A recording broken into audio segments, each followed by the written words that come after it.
हाय बच्चों, I am Rakesh sir. आप सभी का हमारे YouTube channel tech RK coaching centre में स्वागत है। आज मैं आपके लिए गेट यूज़ ऑफ गेट का वीडियो लेक्चर बनाने जा रहा हूँ। आप सभी से मेरा निवेदन है कि आप मेरे इस वीडियो चैनल को मेरे इस वीडियो को देखें और इसे लाइक करें, सब्सक्राइब करें और शेयर करें।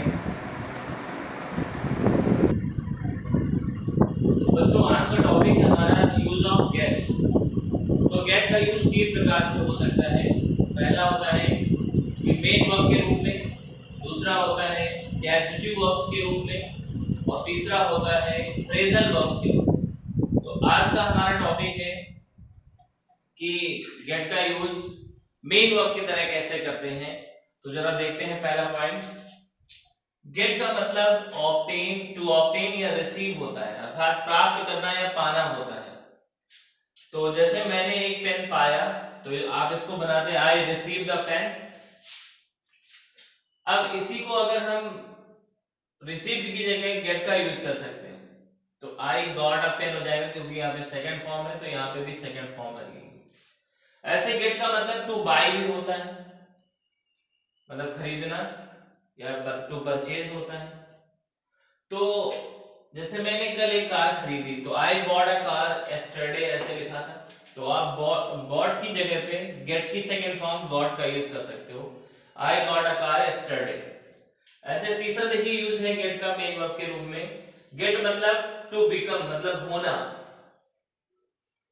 जैसे अंधेरा हो रहा है तो इट इज गेटिंग डार्क, क्योंकि कॉन्टिन्यूअस में है इसलिए गेट की आईएनजी फॉर्म हो जाएगी।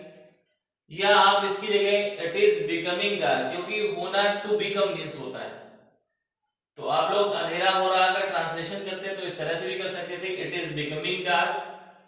और या फिर ज्यादा अच्छा यूज माना जाता है इट इज गेटिंग डार्क, मतलब यहाँ पे गेट का यूज कर सकते हैं। तो जब किसी सेंटेंस के लास्ट में हो रहा है, हो रही है अगर आता है तो यूज ऑफ गेट का यूज किया जाता है, क्योंकि कॉन्टिन्यूटी पाई जाती है इसलिए आईएनजी फॉर्म लगाते हैं। जैसे मेरा कुत्ता बूढ़ा हो रहा है तो इसको बना सकते हैं my dog is becoming old. और दूसरा तरीका है कि my dog is getting old. इसी में अगला पॉइंट देखते हैं गेट।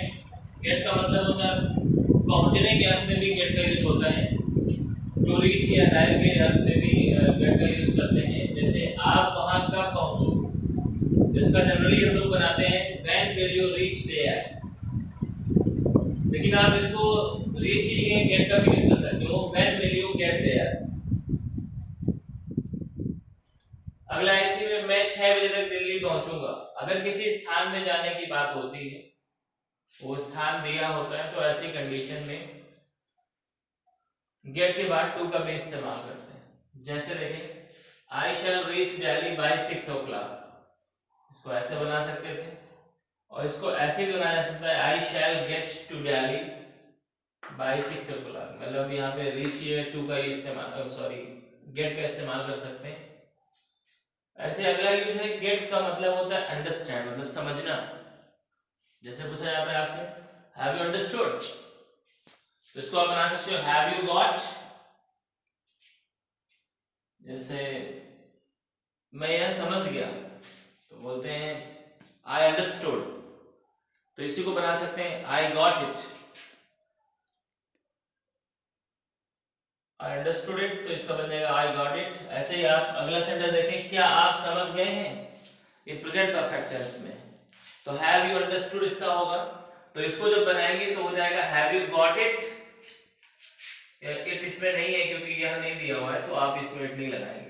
इसी में देखते हैं आगे। गेट का मतलब होता है टू ब्रिंग, मतलब लाना, या टू गिव मतलब देना।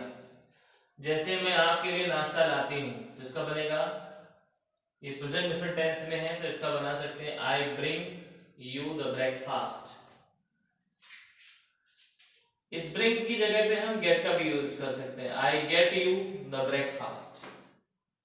ऐसे ही देखिए यहाँ पे मैं आपको नाश्ता देती हूँ, यहाँ देने के सेंस में I give you the breakfast.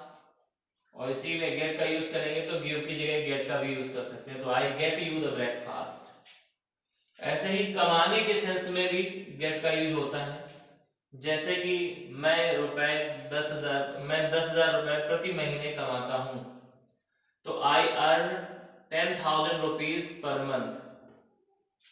और इसको अगर चाहें तो अर्न की जगह गेट का यूज कर सकते हैं, तो आप बन जाएगा I get 10,000 rupees per month.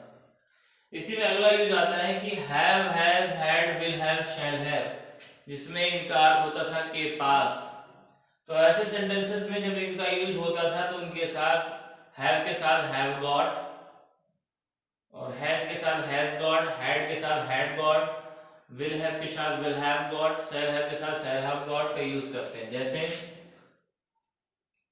मेरे पास एक कार है तो इसको बनाएंगे आई हैव अ कार, और इसी को बना सकते हैं I have got a car, I have got a car. देखिए यहाँ पे गेट का मतलब टू गो, मतलब जाना। जैसे यहां से बाहर निकल जाओ, इस सेंटेंस को अगर बोला जाए तो वैसे हम लोग बोलेंगे go out of here. Imperative sentence है ये, तो मेन वर्ब को आगे रखा गया, गो आउट ऑफ हियर मतलब यहां से बाहर जाओ। लेकिन हम लोग इसको जनरली ये नहीं बोलते, हमेशा क्या बोलते हैं, गेट आउट ऑफ हियर। तो यहाँ पे बन जाएगा गेट आउट ऑफ हियर, तो यहाँ पे गो की जगह कौन आ गया, गेट। और अक्सर हमेशा गो की जगह गेट का यूज नहीं होता, ये आपको प्रैक्टिस पर डिपेंड करता है। जितना अच्छी आप प्रैक्टिस करेंगे आपको समझ में आ जाएगा कहाँ पे गेट का यूज होना चाहिए, कहाँ पे नहीं होना चाहिए। तो इस जगह होगा, बाकी हर जगह गेट का यूज नहीं होगा गो की जगह। ऐसे गेट का यूज एक कैजेटिव वर्ब्स के रूप में, कैजेटिव वर्ब्स वो वर्ब्स होती हैं जिनमें वाक्य का सब्जेक्ट काम नहीं करता, किसी और से करवाता है, तो ऐसी कंडीशन में कैजेटिव वर्ब्स का यूज किया जाता है। जैसे उसने पत्र लिखवाया, तो उसने कोई काम नहीं किया, वो पत्र लिखवाने का काम किसी और से करा रहा है, तो इसलिए इसको बनाएंगे उसने की ही गॉट, क्योंकि लिखवाया पास्ट में है, गॉट क्या लिखवाया, द लेटर रिटन, वर्ब की थर्ड फॉर्म। इसमें वर्ब की थर्ड फॉर्म का यूज होगा, तो हो जाएगा ही गॉट द लेटर रिटन। मैंने राम से यह कहलवाया, तो I got it said by Ram. जैसे इसका एक रूल भी होता है, आप लोग ध्यान दें, क्योंकि अभी आपको कैजेटिव वर्ब्स पढ़ाया नहीं गया। तो इसका रूल ये होता है कि पहले यहाँ पे सब्जेक्ट लिखा जाता है प्लस गेट की सही फॉर्म गेट गॉट जो भी लगनी है, प्लस इसके बाद ऑब्जेक्ट, प्लस इसके बाद वर्ब की थर्ड फॉर्म आती है। जैसे आप पहले सेंटेंस को इससे मैच कर सकते हैं, उसने पत्र लिखवाया तो आपने पहले उसने की बनाई, फिर गॉड चूंकि पास्ट में था तो गॉड लिख दिया, इसके बाद पत्र आपका ऑब्जेक्ट था तो द लेटर लिख दिया, फिर वर्ब की थर्ड फॉर्म लिखी, इस तरह। इसमें बच्चों मैंने आपको मेन वर्ब का यूज बताया है, मेन वर्ब के रूप में गेट का यूज बताया है, और कैजेटिव वर्ब्स के रूप में गेट का यूज बताया है।